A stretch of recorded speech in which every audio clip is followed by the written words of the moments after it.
This is GBIRL, the podcast all about the people and personalities in the business of esports, gaming, and streaming. Here is your host, Bill the Conqueror.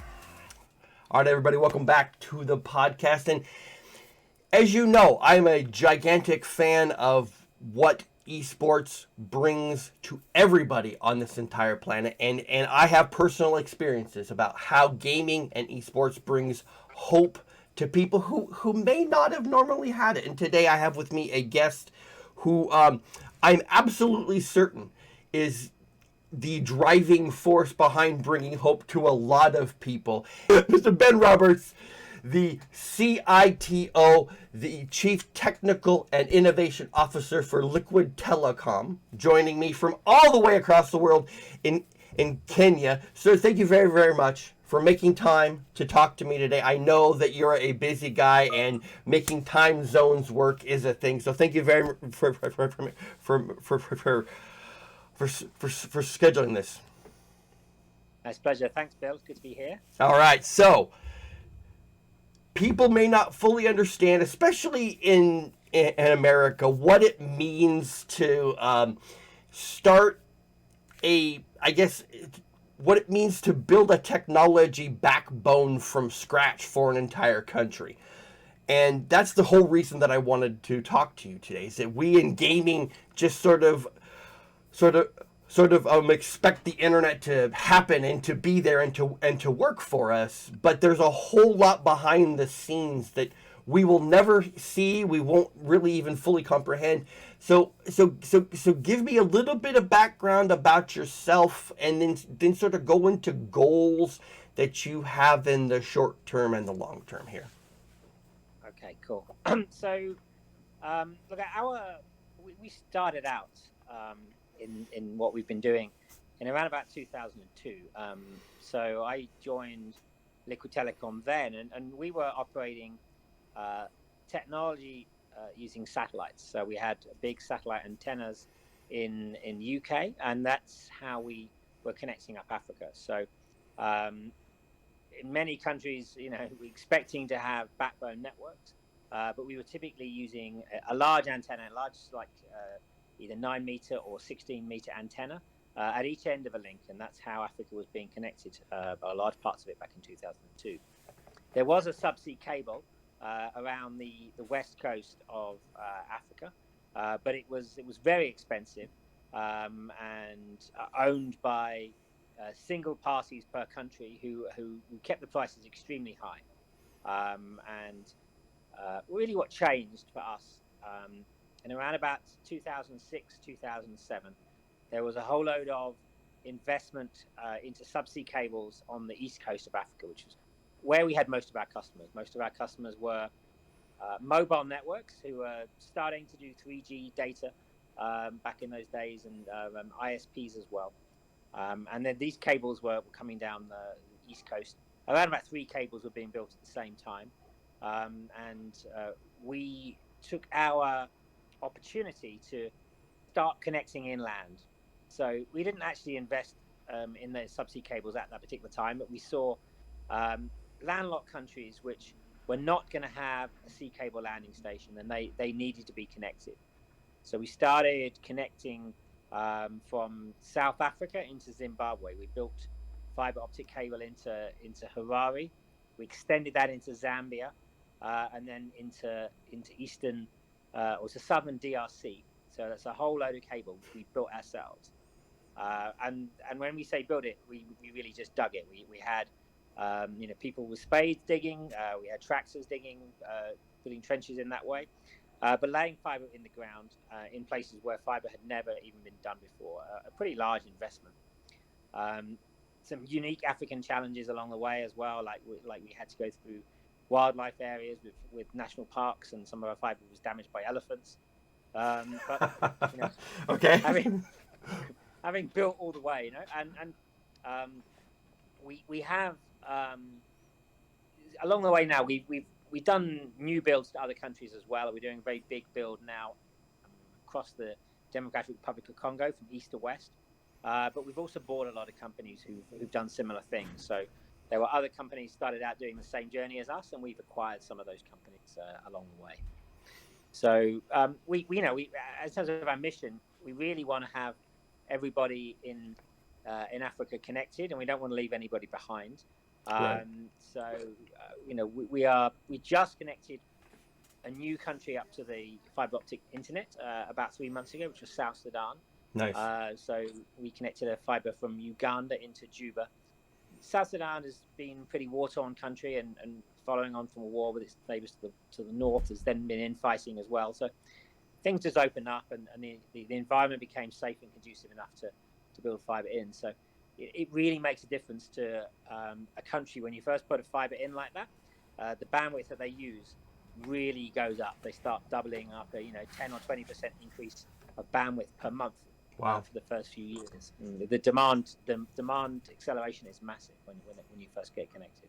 So just in that little bit right there, we're talking about building cables into countries. There's a lot to unpack there. So when you talk about building a cable, a physical cable into a country, are you talking something like that has like a diameter of, I don't know, between 6 to 8 inches, and it's all of a fiber optic cable? Well, the fiber optic cables themselves are actually smaller than a human hair, but they're wrapped Yes. in some sheathing and metal sheathing. Right. So the actual the cables we lay are about half an inch to an inch thick.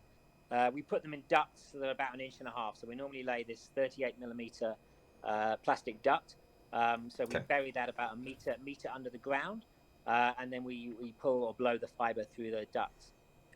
The other technology we use a lot of is two technologies. One is called OPGW, which is high voltage power lines. We put fiber at the top, the very top of the high voltage power lines. On the earth wire of the power lines. The top wire, when you see those pylons, is the earth wire, and the fiber is inside that earth wire. And then the other fiber, we use something called ADSS, that's more on telegraph poles. So that's hanging fiber, self-supporting along wooden or concrete telegraph poles. So they're the main technologies we use. Yeah. Got it. Okay. And the reason that I sought that clarification is I don't think a lot of people really understand what it takes to build the build the infrastructure of the internet, and they just turn on their Xbox or PS4. They have a cable that plugs in, and it just all works for them, and they don't quite understand that. And as I was listening to you talk, that you had cables that were damaged by elephants, that is an obviously unique challenge to living in that country. So, I guess go into more detail about things like that. You have certain countries, like you said, that are extremely war torn countries. You have certain countries that like you said earlier, they hold their access. They hold the access to their land very, very tightly. You deal with wildlife. You deal with a lot of different issues from what I can hear. So sort of talk about some of those, because I'm certain you have stories upon stories to tell, right?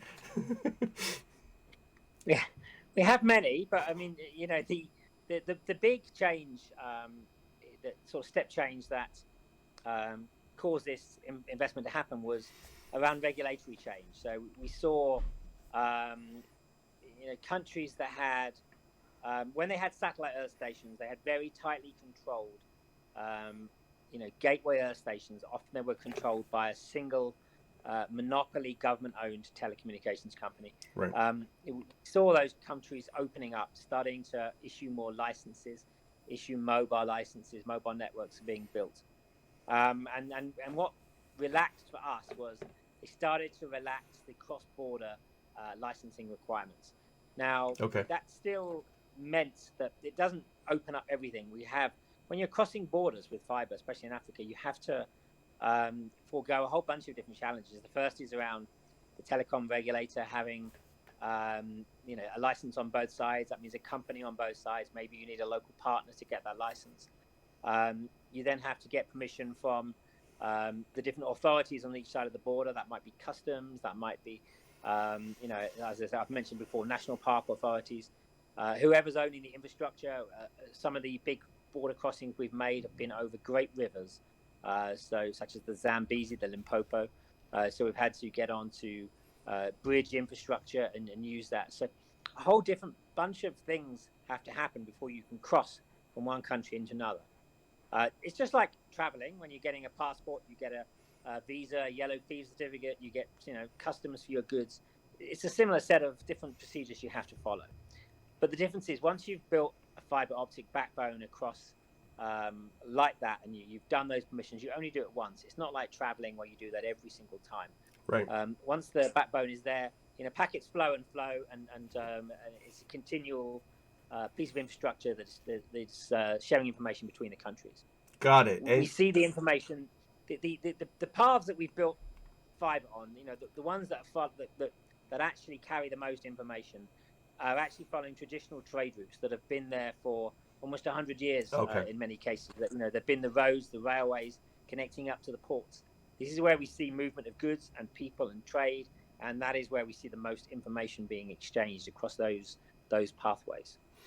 Okay, and that's and I was so I was listening to explain some of your challenges. So just what is it like? Just because I don't have a concept of this, when you have to go into an area that is less developed and you have to deal with the wildlife that can possibly cause serious injury to your employees. I mean, you talked about elephants earlier. What's that like? Do you actually have to take like armed crews with your workers so that they can get their job done? I mean, what is that for somebody like me who I've never been to Africa? You see the pictures, but the pictures and the reality are always two separate things.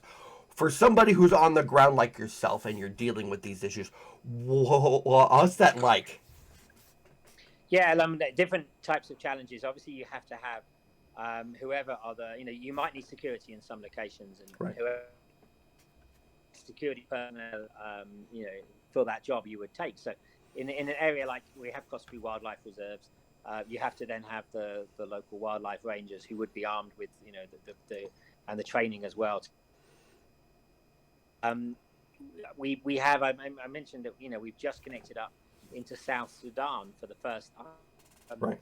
That country, a war before, and we did quite a lot of demining. So in that stretch of fiber we were building, as on the main road, we were finding a lot of mines and unexploded ordnance. So that's the first time we've had that particular attack. We had to call in, that needed specialists. UN demining operations. There's a lot of demining operations at work in South Sudan anyway. So we had to do some different types of security operations. Most of the real danger is really is more from common thieves, really. But we haven't had any incidents, and obviously personnel safety and health and safety is the absolute priority for us. So we managed to build a fiber from Cape to Cairo without killing anybody. So we've done quite well. Yeah. So that's just amazing. The fact that you have to remove landmines to install the internet gives me a new appreciation for the people that I know in Africa that are gamers. And so, speaking of that, now the two of us connected through our mutual friend down in Zambia, Cholwe. So sort of to talk about how you know Cholwe and the people that she hangs around with, especially at like a bongo hive, and how that a relationship sort of came to be. Okay, yeah. So you've mentioned two different ways really, but we started. We've been doing quite a lot of different activities around video gaming, and the first project that we've been doing now for the longest time is there was a gaming community in Uganda, and they were hosting online multiplayer video game servers, and they were struggling. They were using some hardware that wasn't very good, and they didn't have a very good connection. And we've been hosting that as part of a project, a CSR project we've done for many years now, and that's called gamersnights.com. So they host a whole bunch of different video game servers in Uganda, and people then play multiplayer servers. We've got a lot of the Steam games and even Minecraft as well, but most of the first-person shooter games are the most popular. Because of Africa, there's quite a challenge around the distances. Africa's really big, and there's if you look on the internet, there's a kind of a map where you can show all the different countries that will fit into the continent of Africa, and in USA, Russia, China, Canada, all of the countries sort of somehow fit into this massive landmass that is Africa. So the distances between African countries is really large, and also the distance between the bottom part of Africa and Europe and North America is really far. So that means that the latencies are really high for gamers. If you're playing on European servers, it can be really unpleasant latencies and can make it very difficult to play.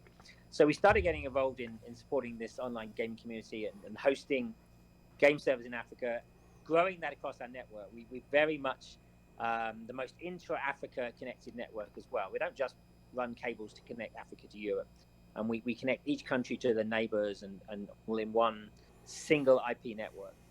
So that's how we started. But then we really got into esports after that, and there was a couple of sort of hot and bright esports tournaments coming in out of Kenya, but it grew out of we introduced these from the people in Uganda. So we started supporting esports with high speed bandwidth, and first time we did that, I realized just how important video gaming and LAN parties and esports is in terms of the infrastructure that we have laid out. So I mentioned that we put down fiber optic infrastructure. Many people in Africa are not having fiber to the home. They're not just plugging in the cable modem, but they're probably using a mobile phone for their first internet experience. And which is great for mobile gaming, but it doesn't necessarily going to give you the speed you need for console gaming, PC gaming. So when we did the first esports tournament, we put it in. It was actually being housed in a shopping center where we have about 50 or 60 commercial customers, shops and lawyers and some cafes. It's a big shopping center, and they have a conference center there. And we have two 10 gigabits per second links going into that shopping center. And normally on an average day, all of these 50, 60 customers that are all using our internet, we're using about 35 megabits per second total between all of the customers' peak traffic on an average day. The first esports event we did, the gamers in the room, they peaked at 750 megabits per second during their LAN party activity. Wow. Over the whole course of a long weekend, 48 hours, they didn't go below 150 megabits per second. The kids didn't sleep. Wow. They just played and downloaded and everything else. So that really showed to me the power of esports in terms of really being able to drive usage. This is what we built infrastructure for people to use it at high speed, not for them to, get a bit of mobile web surfing, Right.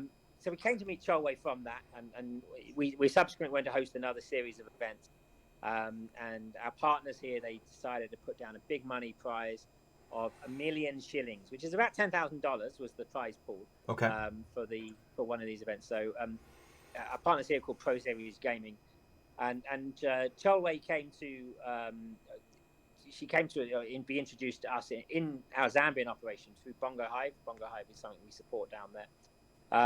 But they came to Kenya to compete in this tournament. So that's where I met Cholwe and her team. And they came to Kenya and they talked big. They said they'd come from Zambia to take home this prize.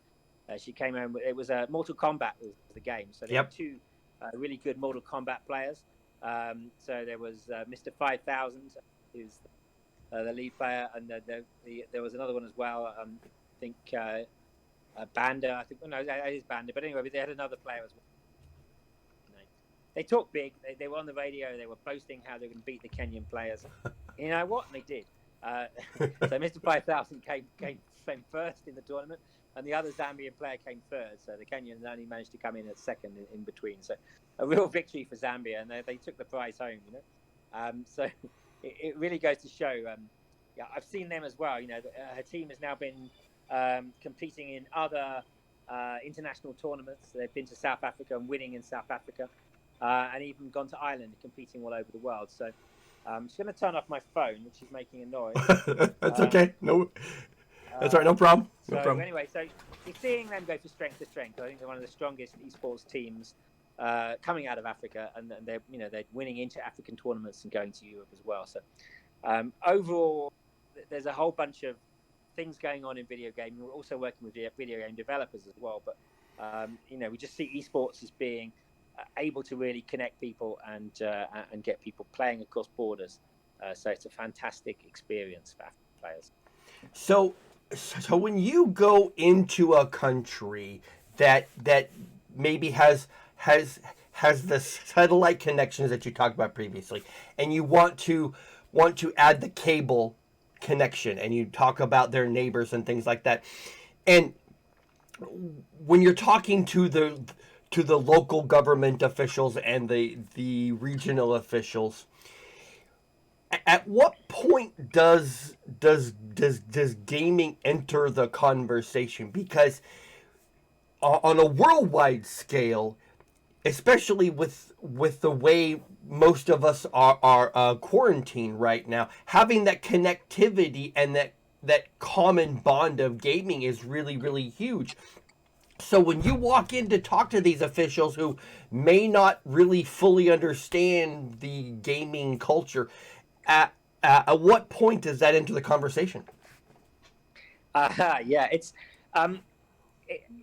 it hasn't entered the conversation all that much, but I did sit down last year, and we did have a very good meeting with the sports minister in Kenya, and she's also been Minister of Foreign Affairs, so she's very much she's formerly an ambassador as well, so expert in international relations. And we were there was a Pan-African esports tournament, so we were telling her about this, and I think she was really excited by this, to hear the job creation that's going on. I think that's the most important thing for the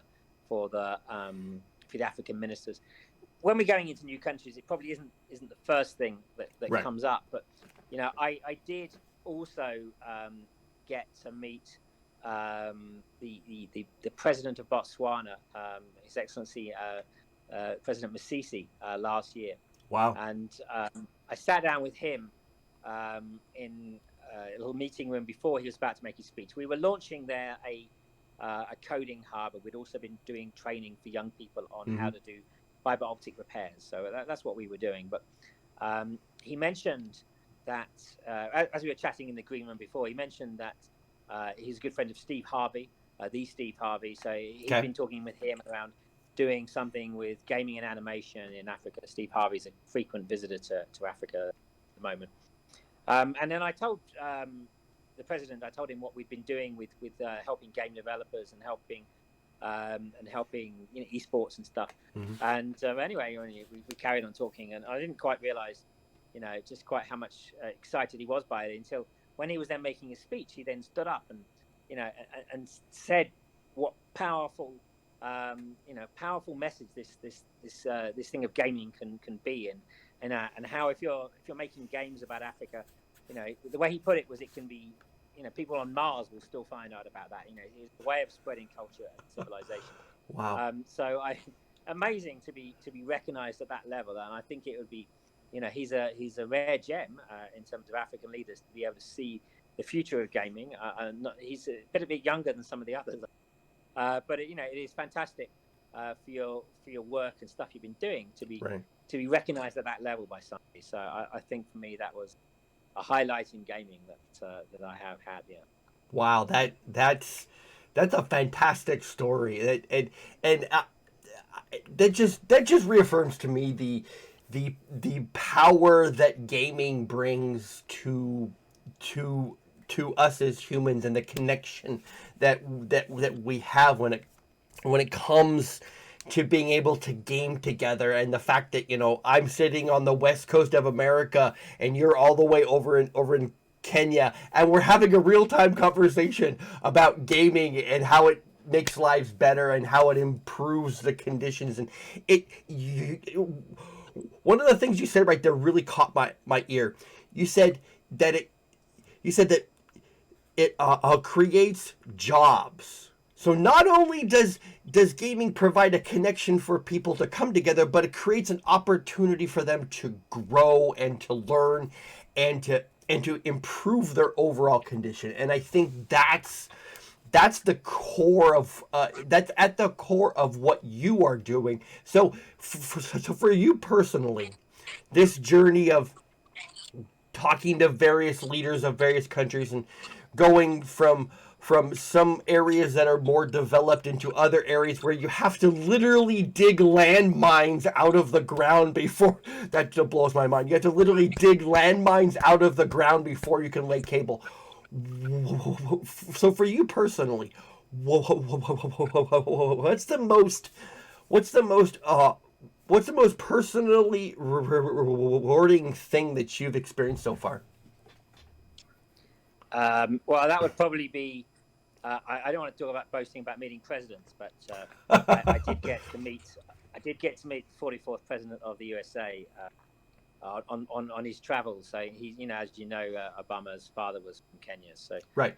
We did. We had sponsored the internet for a resource center, which is helping young people in the western side of Kenya, where President Obama, ancestrally comes from. So, having supported a cause like that was for his sister's foundation. But getting to meet him personally in his hometown, I think it's a highlight of my life, let alone in terms of professional life. Let alone anything done here in Africa. So that was very much exciting day out for that. But we doing other things as well. We just enabling. We're doing a lot of stuff with Internet of Things as well, enabling fishermen to fish yields. A lot of very exciting things going on. We're starting to see digital transformation happening in play and work. So it's an exciting journey, and we I don't think there's many dull days of it. I'm sure that you don't have any dull days. So I guess the most important question, and we'll kind of wrap on this: why do you do what you do? Of all the things that you could do in your life, of all the things that you've experienced, why do you do this right now? Yeah, I mean, for us as a company, it is about connecting people that have not been connected, and I think that's what drives us all as a whole team. One person in a large company now, but for me, I've been very much involved from the build side from the very beginning, and building the networks on top of that, building data centers and building cloud that's coming. So I'm really focused on this kind of technology. What next? And what are the things holding it back as well? And I mentioned that a lot of people are getting mobile data for the first time, and that sometimes in a lot of places that's quite expensive. Mobile data is quite expensive. It is not like your fast unlimited cable broadband you're getting from your cable modem. And in a country like Nigeria, I was talking the other week, and they have a target for their broadband plan to reduce the cost of data to $1 per gigabyte. Now, that's their plan. It's more expensive than now, but they're pushing to do that. But I just bought a video game. The last video game I bought was Red Dead Redemption 2. It cost me $60 to buy that video game and put it into my PS4. And the minute I put it into my PS4, I need a download of 79 gigabytes to update the game before you can play it even. Right. So if you pay $60 to buy the video game, then you've got to pay $79 just to download the update, and that's just the first update. Wow. A new update comes every few months.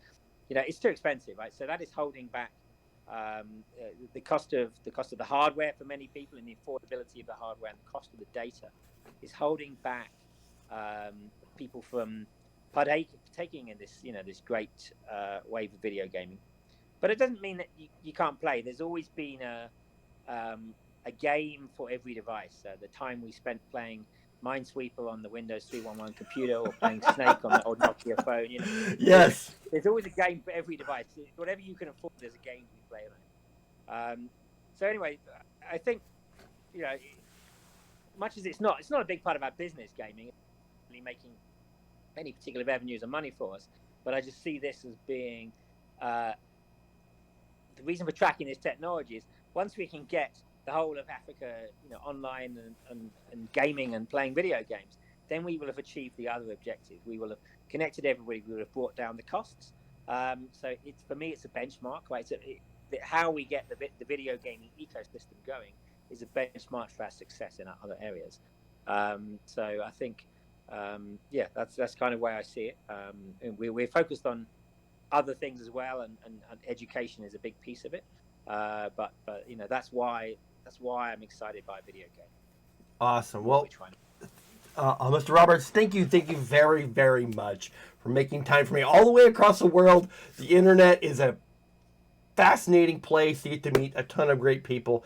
Thank you very much, sir. I know that you're a busy guy. You have a ton going on, and you made some time for me, and I will always be grateful for